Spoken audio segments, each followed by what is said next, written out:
The Secrets of Doctor Who is brought to you by the Star Quest Production Network and is made possible by our many generous patrons. If you'd like to support the podcast, please visit sqpn.com/give.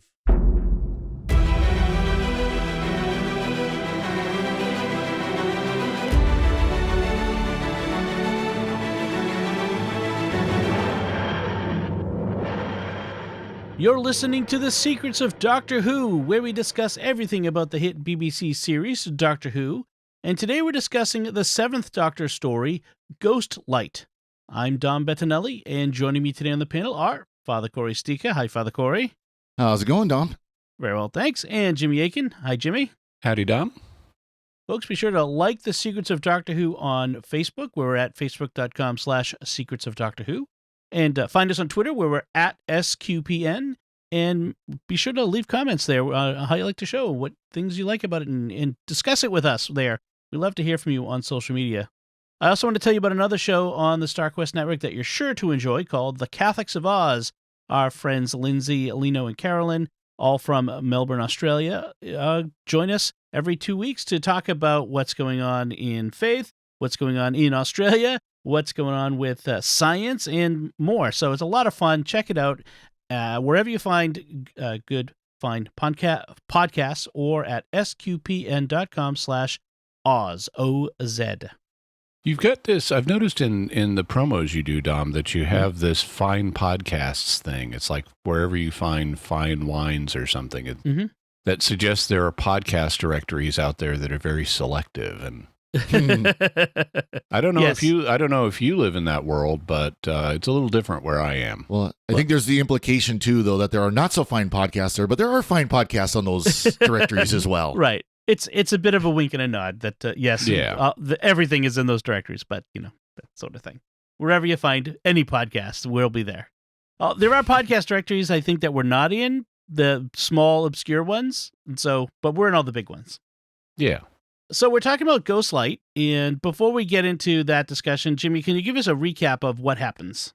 It's 1883, and the Doctor brings Ace to a very special haunted house in the Victorian era. Ace has been to this house before, when she was 13 years old in 1983, and the house so scared her that she burned it down, being Ace. Now the Doctor tricks her into coming here so she can face her fears and learn the truth about the house. The truth is that it was built on the site of a spaceship that crashed long ago in Neanderthal times. The spaceship belonged to a strange being who is the personification of light, and he spent millions of years cataloging the life forms on Earth. But he's morbidly afraid of the idea of evolution and change, which would invalidate his catalog of Earth life forms and make it obsolete as life changes.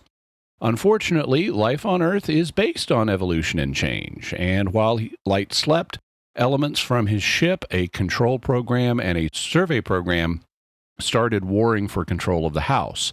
Around them, they've manipulated humans and others in a twisted evolution-based dance that makes everyone in the house a puppet in a sinister theater of absurdist drama. The Doctor frees Light, who decides to kill all life on Earth to stop evolution, as you do. But the Doctor defeats him, and Light freezes himself and disperses. Afterwards, Control, Survey, and some of the manipulated humans take Light's ship to explore the universe and make their own catalog of exotic life forms on alien planets. The end. Oh, wow. You actually made that make sense now. Because I wasn't quite sure what was going on until you explained it that way. So now I understand what happened. Yeah. So this is it's a three-parter. It's very strange, and I love it. It's an atmosphere piece. Yeah. There are a few interesting things to know about this. First one, we might want to talk about the title, Ghost Light. That's a theatrical term. A ghost light is a literal light that is left turned on in a theater, in a darkened theater. And the legend is that ghost lights are there to scare away ghosts. But the real reason for ghost lights is so you'll have at least a little bit of illumination in the theater for safety reasons, so that you don't fall off the stage or fall in the orchestra pit while you're getting to the lighting panel to bring the lights up and so forth.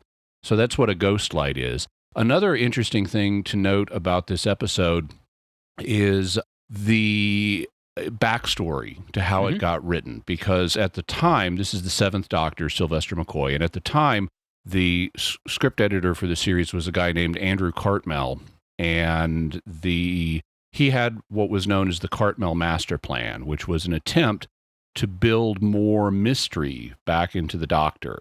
And the idea was that the Doctor himself was going to turn out to be one of the founders of Time Lord Society. Alongside Rassilon and Omega, there was supposed to be a figure known as the Other, who was going to be the Doctor. And we've had hints of that before, like when we watched Silver Nightmare and Lady Painfort was talking about, oh, you're so much more than an ordinary Time Lord. Eventually, something like the Cartmel Master Plan became the Timeless Child in recent Doctor Who. But this story was originally going to be set on Gallifrey, and the house that they visit was going to be the Doctor's ancestral home. Oh. But the producer at the time, John Nathan Turner, thought that would reveal too much about the Doctor too quickly. And so they reworked it so it's a weird haunted house on Earth instead, and it ties into Ace's backstory rather than the Doctor's. And they do eventually in again books, which are kind of they have Lung Barrow is the name of the book and that's the name of the Doctor's ancestral home. So it kind of deals with that, but of course, the books aren't quite as canon as the TV show or even Big Finish. So yeah, and Lung Barrow is a particularly difficult novel to find because and copies of it, even though it's just a little short novel, it's like minimum length 40,000 words or something. Like all the Doctor Who adaptations, it had a normal print run for a novel at the time, and because it ended up being so revelatory of the Doctor's backstory, it is very hard to find. It costs hundreds of dollars unless you download it surreptitiously from the internet. Right. There are people who have scanned it in, and you can read it that way. Yeah. One of the things I wanted to mention as well is that the writer, the screenwriter, was one of only two, I think, ever in Classic Who to have not been a professional screenwriter before. Like he was like a fanfic writer or something like that beforehand, and they hired him to do this. So that was kind of fascinating. Yeah. He did a great job. I love this story. It reminds me of a few things. It reminds me of the 1972 movie Horror Express, which stars Christopher Lee and Peter Cushing. And it's about a train that is like crossing from Russia back into Western Europe. And it has a lot of the same vibe of like even though it's set in the Victorian era, it has alien stuff going on, and it's creepy, and it's really weird.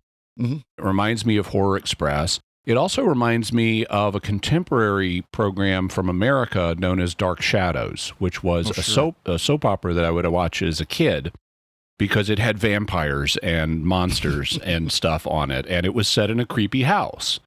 And it reminds me of that. Also, there's a reference in this to The Lost World by Conan Doyle. Right. And it's implied that The Lost World, even though Doyle didn't realize it, is based on a real place. There's a couple of references. There's also a reference to Pygmalion and Eliza Doolittle. Yep. And also the Hitchhiker's Guide. There's a Hitchhiker's Guide reference, which Douglas Adams was a script editor on Doctor Who in the past. Right. So we also have Margaret Mead, the anthropologist who coined the term noble savage, or used the term noble savage. Right, that was in there too. Go ahead. Oh, well, I was going to say this also, they didn't know the show was going to be canceled.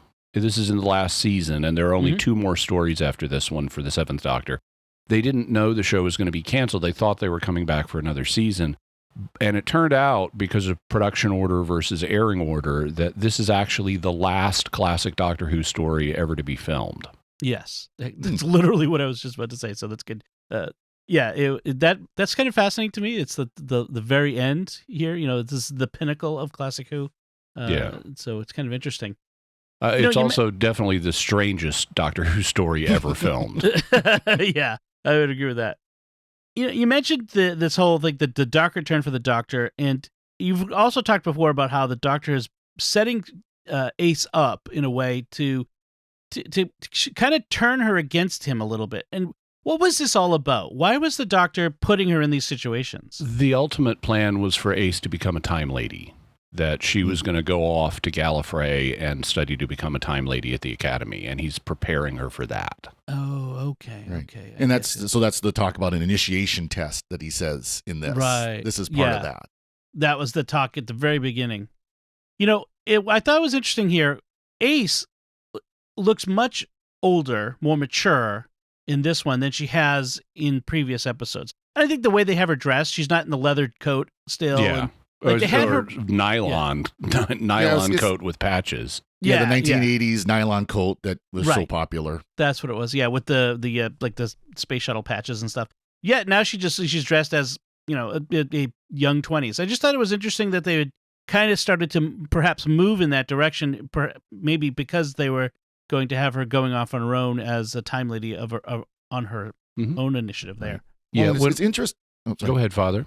I was going to say it's interesting because it appears to be carrying that coat, but you don't see it because there's a couple of scenes at the very beginning when she's she steps out of the TARDIS and she's got her hand over her shoulder like she's carrying the coat over her shoulder, but you don't actually see it in frame. And it's kind of and that's a kind of an interesting camera choice. I don't know if they didn't have the coat for this footage or whatever, but of course, again, you don't see it because she changes fairly quickly. Right. Yeah.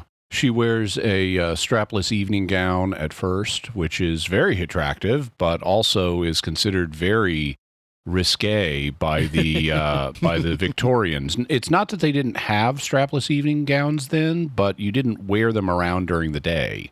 Right. They were like formal wear for, special occasions. And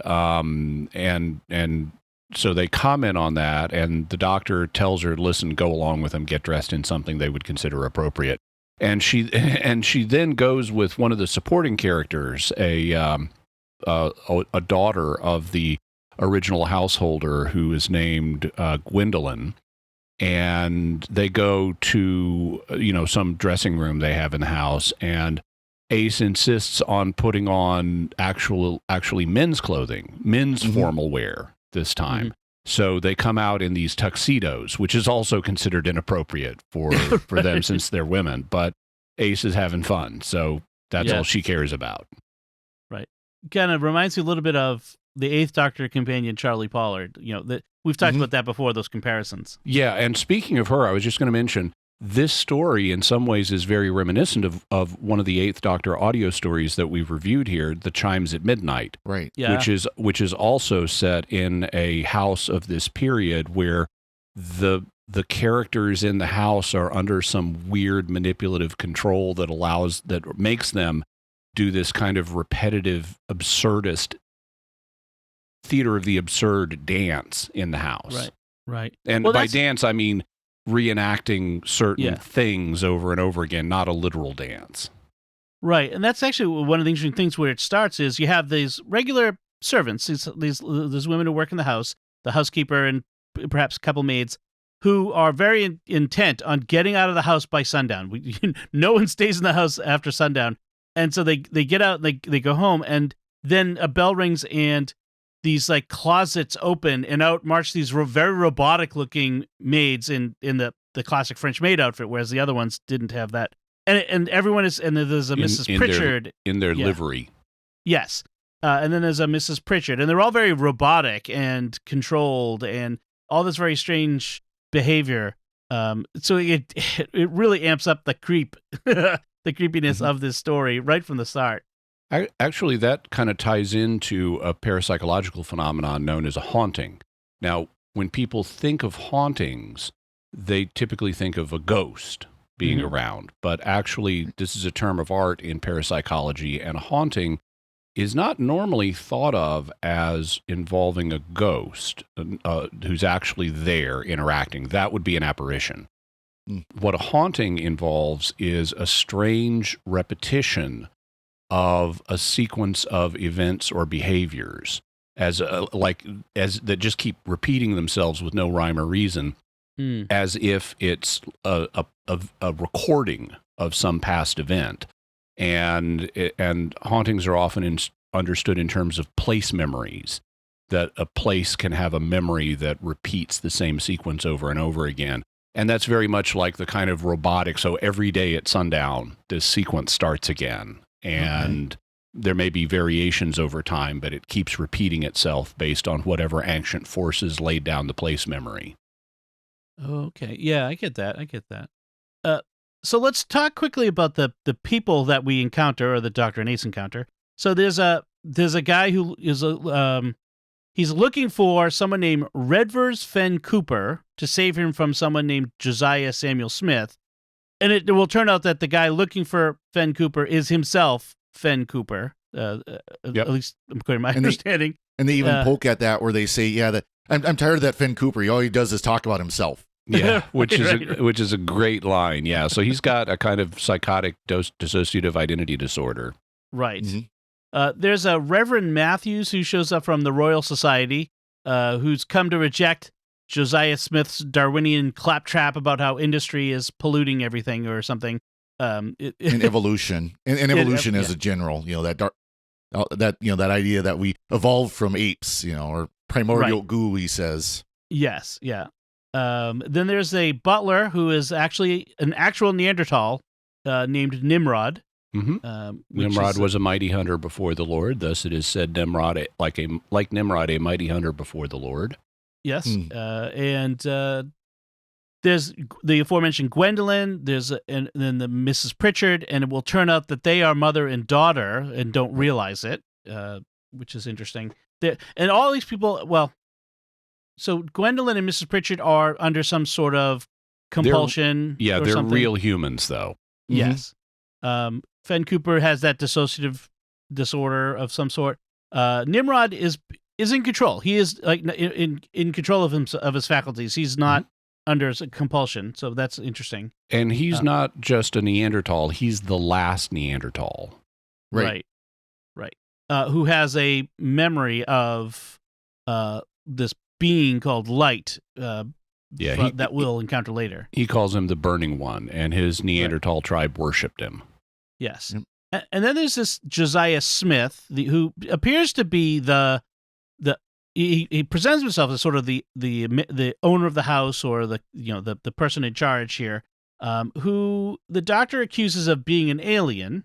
And is. Well, it turns out he's really the survey program from Light's ship, and he's taken biological form, and he has, over time, we learn, shed prior biological forms like husks as he evolves his way towards being a Victorian gentleman, which is his goal. He wants to be a Victorian gentleman. But there are these other husks around, one of which has a reptile head, another of which has an insect head, that are prior stages of evolutionary development for him. And the husks are still active and have agency. Yes. And they are animated. And he even sheds his current human form to become an even more perfect Victorian gentleman. So we've eventually got him and 3 of his husks running around. Right. Yeah. And they've got control in a locked room in the basement, which turns out to be the spaceship, or I don't know if it's part of the spaceship or not. But they've got control with this other program in the form of a woman locked in this room, and she wants to evolve to become a Victorian ladylike. Yep. Right. A ladylike is the verb the noun that they use. And Smith has a plan to take over the world because, of course, by assassinating Queen Victoria. Yes. Mm-hmm. Yeah. Yep. Okay. And then giving the empire new direction to make it expand again. Also, Redvers Fen Cooper is in his psychologically addled state, is also wanting to assassinate Queen Victoria. He says he's hunting the crowned Saxe Coburg. Yep. It sounds like a bird. Yeah, it does. The crowned Saxe Coburg sounds like a bird, but so Saxe Coburg was Queen Victoria's family that her husband Albert was part of, and she's crowned since she's the monarch. In 1917, now Saxe Coburg, as you can tell, sounds like a German name. And it is. And in 1917, during World War I, or the Great War, because it sounded so German, they changed it to Windsor. Right. And that's how we got the House of Windsor. Right. Yeah, that's the thing a lot of people don't realize is the British monarchs, going back several centuries, have actually been German. It's like the House of Hanover as well. Yeah. Yeah, and there was all this, intermarrying among European royalty. I mean, like the Tsarina the last Tsarina of Russia was a member of this family from Germany, although she was from England. Yeah. Yeah. It's very. Anyway, it's confusing. Yeah. Go ahead, Father. Oh, I was going to say, and as we found out in the 10th Doctor's time, it carries the werewolf gene as well. So yeah, right. That's true. Yeah. By the way, I wanted to mention, Reverend Ernest Matthews has come from the Royal Society, and that's a real thing. Yes. The Royal Society, its formal name is the Royal Society of London for Improving Natural Knowledge. And it is essentially Britain's Academy of Sciences. And it's a very prestigious institution. At the time, and going forward, it's had lots of Nobel Prize winners as members, and I watch their videos on YouTube, especially their Christmas lectures. Yes, it is. Yeah, you're right. They show up throughout any British literature involving explorers or scientists. They constantly show up in literature. So you must have encountered them if you read any of that. And Matthews warns Josiah Smith that his crazy theories he's going to be held to account by the Royal Society for his crazy theories about evolution if he can't justify them. Yeah. Some people say that this is setting up a religion versus science plot in this story, but that's not that's not really what it is. No, I mean it does affirm that evolution is real, but it doesn't go out of its way to bash religion. It does make, I mean, Ernest Matthews is kind of a close-minded religious figure. But, there were close-minded religious figures at the time about evolution. Right. So, that's fair. It doesn't, beyond him, which is a historical reality that there were such people, it doesn't go out of its way to make religion look bad or take other pot shots or anything. The funny thing that it does with him is he's going on about how the absurdity of the idea. He's like having tea, with Josiah Smith, who's in the process of molting his current husk, and as they're having tea, the Reverend Matthews is going on about how absurd it is that human ancestry goes back to a protoplasmic globule, which is a reference to the Mikado, where the character Pooh-Bah, who is the best bred of everyone in the town of Titipu, is very proud that he is of pre-Adamite ancestral descent, and he can trace his ancestry back to a protoplasmal primordial atomic globule. and it's similarly absurd, the Reverend says, that any of his ancestors were ever a monkey, which was one of the jokes at the time. You know, like if Mr. Darwin thinks we're descended from monkeys, would he please tell us which one of his ancestors was one? And Josiah Smith gives him, as part of the tea service, he gives him a banana to eat. Upon eating it, Reverend Matthews starts turning into a monkey-human hybrid. Right, right. And he eventually is that hybrid. It's very... It actually kind of amusing, and the actor does a fairly good job of... He starts holding his hands at a weird angle to make them look more like an ape's hands and stuff. Yeah. Yep. By the way, there's also one other human under the influence of the house, which is a guy that they're keeping in a drawer. I was going to mention him just now. Yeah, he's a police inspector named Mackenzie, who apparently was sent to the house like 3 years earlier and fell under its control. And so he's just been in storage all this time. He was sent here to investigate the disappearance of the original householder, Sir George Pritchard, who is Gwendolyn's father and Mrs. Pritchard's husband. And he disappeared and went to Java, which is code in the house for he's dead. Yeah. Yep. And this is reminiscent of the play and later movie Arsenic and Old Lace, where you have these two spinster sisters living in a house by themselves, and they encounter a whole series of, like homeless old men who they bring in and give them tea and poison them to put them out of their misery. They think they're doing this out of kindness. And then to get rid of the bodies, they have their crazy uncle or crazy nephew who thinks he's Teddy Roosevelt take them to Panama, which means bury them in the basement. Yeah. I remember seeing that as a kid. My dad, watching the movie with my dad. It was a very strange movie. It's a really good movie. You should definitely rewatch it. Yeah. It's funny. It is funny. I remember laughing. That definitely sounds like, telling kids, "Oh, we had to take Fluffy out to the farm." Upstate. Yes, they live on a farm upstate. So the doctor works to free Control from the imprisonment, and also to free Fern Cooper, and Light. And then because then once Control is free, she brings Light from the basement, which is confusing. But she brings the character of Light from the basement. Yeah, and it's in the basement because that's the ship that crashed. The house was built over it. Right. So the being called Light someone calls it an angel. Light. Ace does, yeah. Yeah. Come to survey life on Earth, but it was asleep in the stone spaceship. The survey got out of control, and the survey was Josiah. Light is ruthless and pitiless and doesn't see the humanity of the people.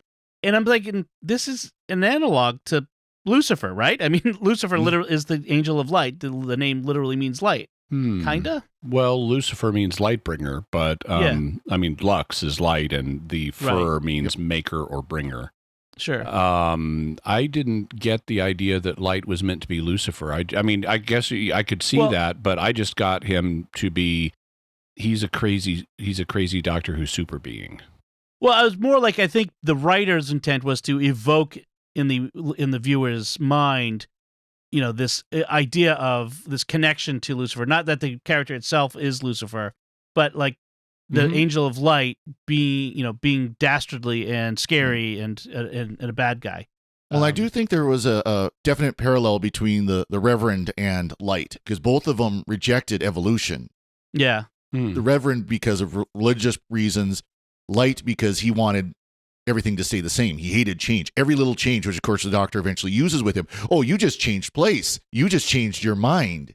Right. And uses that to defeat him. And the Seventh Doctor in particular is all about change and chaos. Yep. That's true. It seems like a little bit of an overly simplistic solution to this, because like, why would this being be so easily like, oh, you're changing just by walking across the room? Oh no, that's terrible. Yep. Well, it just seems like kind of a weird resolution. It's part of the theater of the absurd. Yeah. We're not meant to parse this with real world logic. We're meant to parse it with dream logic. Okay. And on that level, Light is this vastly superior to human being that does not understand humanity or the world and how it works, and is repelled by that. And if you want to get psychological about it, on a deeper level, he represents the resistance to change that is built into the human psyche. Okay. I see that. Also, he's in control of the ship, so both Survey, aka Josiah Smith, and Control are afraid of Light. But the Doctor made a deal with Control that if she would bring him out, the Doctor would help Control become a ladylike. Right. And yeah. Also, Light brought with him from the Neanderthal age Nimrod. Yeah. And I really like Nimrod's assessment of the modern world, the world he's been brought to. He refers to it as a desert of smoke and straight lines. which is very descriptive of Victorian era London. There was lots of smoke, and because of the industry, and all the buildings, they're all straight lines. It's not organic like it was, or you had organic dwellings in Neanderthal times.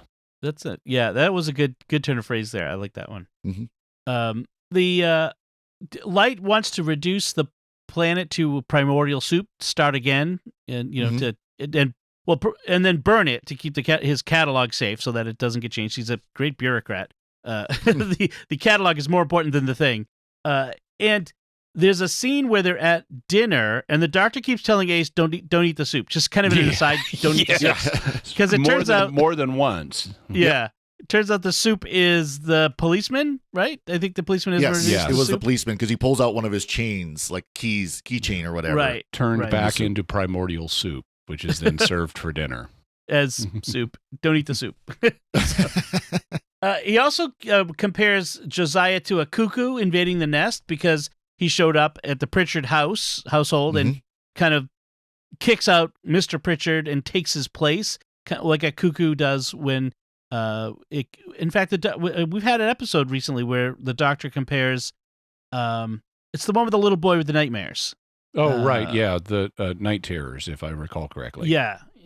Where a cuckoo comes in and displaces the actual egg that belongs in the nest with its own egg, and so that the unsuspecting bird will raise the brood as its own. Yeah, so cuckoos are brood parasites. Yes. So Josiah is compared to being a brood parasite. Now, did Josiah, was Survey out surveying and then came back, or was he in the ship and came up from the ship? He came up from the ship, and he was the first to come up from the ship and start taking control of the house and the family that lived in it, and he wanted to become the householder, apparently, so he used his mesmeric or hypnotic influence over the mother and daughter in the house to have the daughter send her father to Java. Right. And then she became his ward. Mm-hmm. Right. That's what I thought. So the mother and daughter, they actually eventually figure out who they each are to each other. They don't realize they're mother and daughter until later on. But that's when Light turns them to stone. Just at the moment when they've reunited, which is really creepy.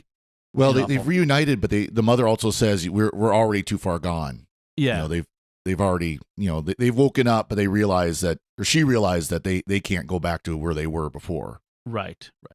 So Josiah is taken prisoner by Control, and then Nimrod, as you mentioned, Nimrod, Fern Cooper, and Control are going to be the new crew of this spaceship and go off and explore the galaxy in their own Big Finish adventures. Did they actually do a Big Finish adventures with these guys? No.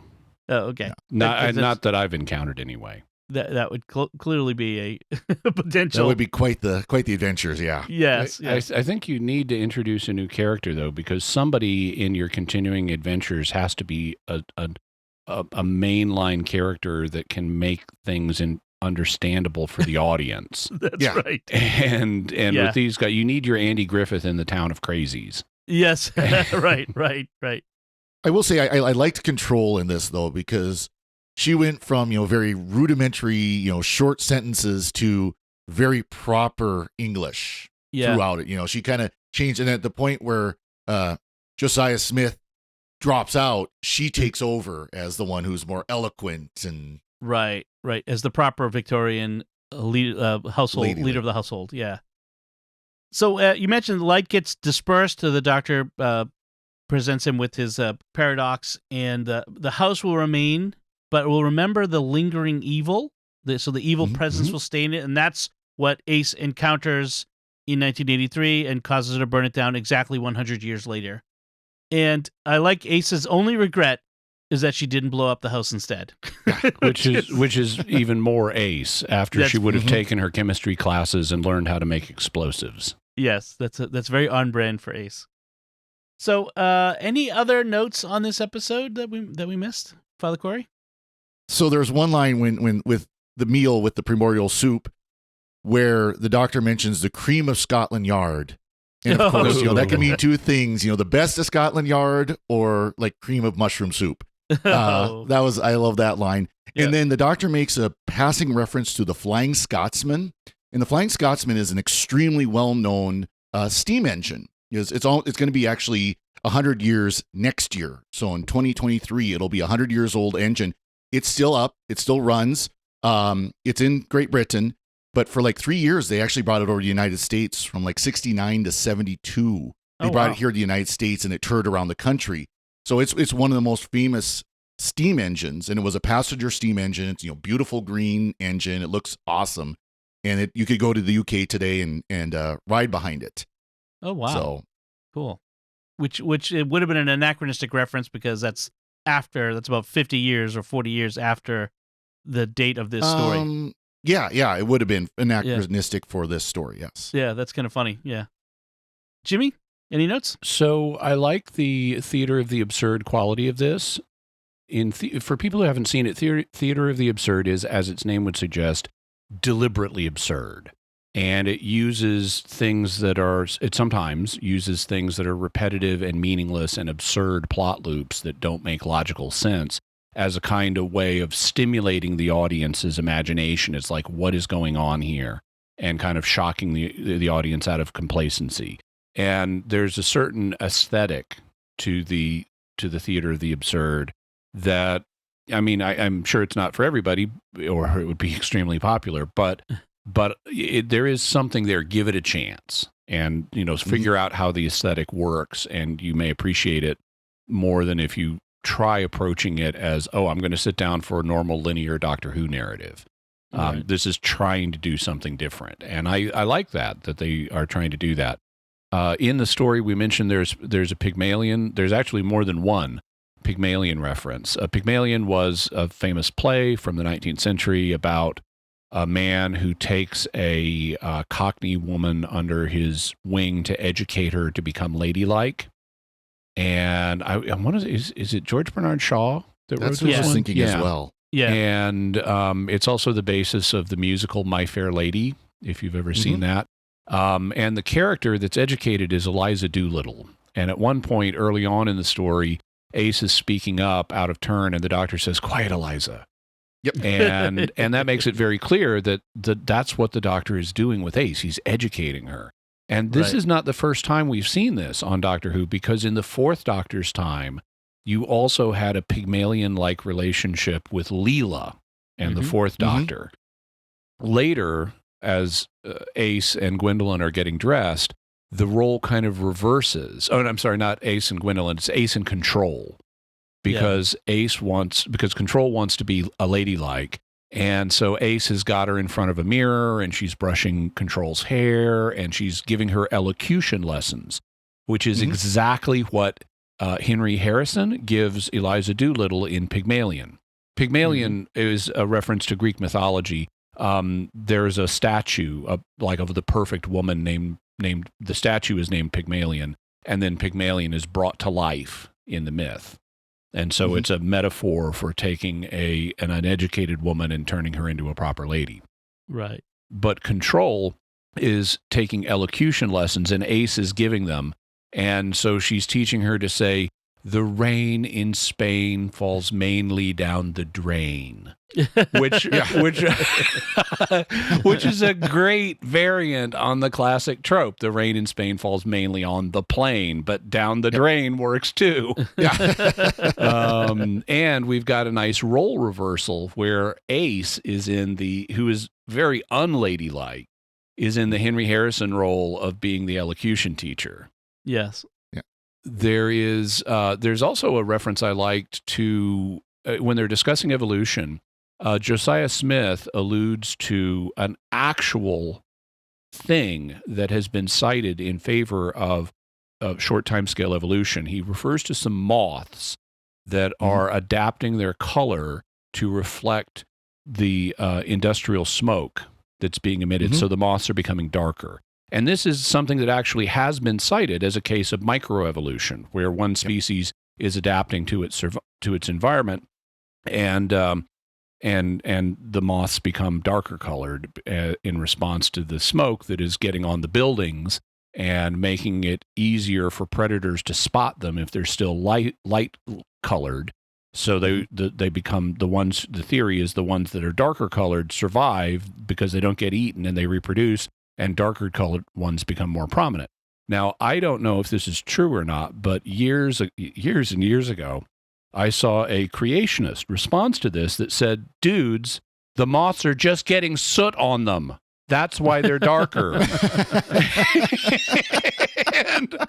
and I don't know. I'd have to check to see if that's true or not.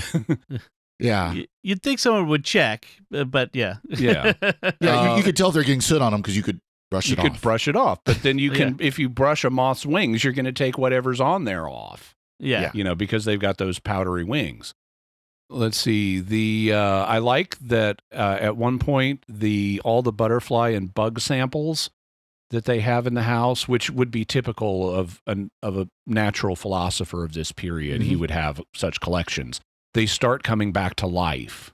Yeah, which is a really nice thing. And at one moment, the doctor is talking, and we've just been hearing about civilization and stuff like that. And now as we cut in on the doctor, we hear him saying that, the first stages are like foraging and fishing, and then you can work your way up from that to proper civilization. And as the camera pans back, we see he's not talking to a human being. He's talking to a cockroach he's got on his hand. Yeah, right. And he's giving this cockroach assurance and advice about being able to develop a future civilization. That's funny. There's also a really effective moment where Ace, before it's been revealed that this is part of the hinting that Ace burns down this house in 1983. But there is a really effective breakdown where Ace is alone in the house and there are these sound effects going. It becomes darker and we're hearing a fire engine and Ace is collapsing under the psychological pressure and she's screaming, I'm not guilty. I couldn't help it. And it's not yet revealed what she's confessing to here, but I found it very effective on an emotional level, what she's doing. I also found it effective and repellent that Light, in order to understand current humans, dismantles a housemaid. Yeah, that was creepy. That, yeah. And he also is then complaining about, he can even see evolution happening around him. He projects some light from his hand, and we see these glowing little dots swirling around his hand. And he's saying, look at these microbes. They're evolving even as I'm talking. Yeah. Which is, well, yeah, okay, they would do that. Yep. We also have the line from the doctor that you mentioned, Dom, that's the Hitchhiker's Guide reference, that the doctor says, whoever said Earthmen never invite their ancestors round to dinner? Which is out of the Hitchhiker's Guide to the Galaxy, where the book, the Hitchhiker's Guide itself, at one point talks about how humans are ape descended, not monkey descended. That humans are ape descended and never invite their ancestors round for dinner. I also like a line the doctor gives. He's brought Ace here to make her face her fears, and he tells her it's a surprise. And she keeps asking what the surprise is, and he won't tell her until she figures out this is the house in Perryvale that she was so scared of. But later on, after Light has come out and is explaining his world destruction plans, the doctor says, I knew it was a trap as soon as I walked into it. So lots of stuff to love in this episode from my perspective. One minor correction, Jimmy. You said for Pygmalion, it's Henry Harrison, and it's actually Henry Higgins. Henry Higgins, yes, thank you. Yes. Yeah. I'm sure there was somebody already pounding on the keyboard as soon as he said it. It's not Henry Harrison. No. Thank you. You've saved them the trouble. Yeah. Yep. One other thing. The doctor also has a great line that I'm going to look for a way to use in the future in some connection, where the doctor is saying, come on, Ace, let's go. The sun has got its hat on. Yeah. All right. I think that'll do it for our discussion of Ghostlight then. We're getting rapidly with a lot of these doctors. We're coming to the ends of their runs, but we'll continue talking about these doctors and other media. We'll have lots to talk about with the 7th Doctor and the 6th Doctor. So a lot of fun to talk about these. So as we wrap up, I want to take a moment to thank our patrons who make it possible for us to create The Secrets of Doctor Who, including Sean B., Paul M., Gretchen L., Benjamin D., and Father Anthony G. Their generous donations at sqpn.com/give make it possible for us to continue The Secrets of Doctor Who and all the shows at StarQuest. You can join them by visiting sqpn.com/give. And we'd also like to thank Victor Lambs, who edits the show for us every week. So that's it from us. We'd love to hear what you think about the 7th Doctor story called Ghostlight. You can let us know by commenting on the show at sqpn.com or the Secrets of Doctor Who Facebook page, or send an email to drwho@sqpn.com. We'll be back next time when we'll be discussing the 11th Doctor story, Nightmare in Silver. Until then, Jimmy Akin, thank you for joining me and sharing the Secrets of Doctor Who. Let's go, Dom. The sun has got its hat on. And Father Cory Sticha, thank you as well. Thank you, Dom. And once again, I'm Dom Bettinelli.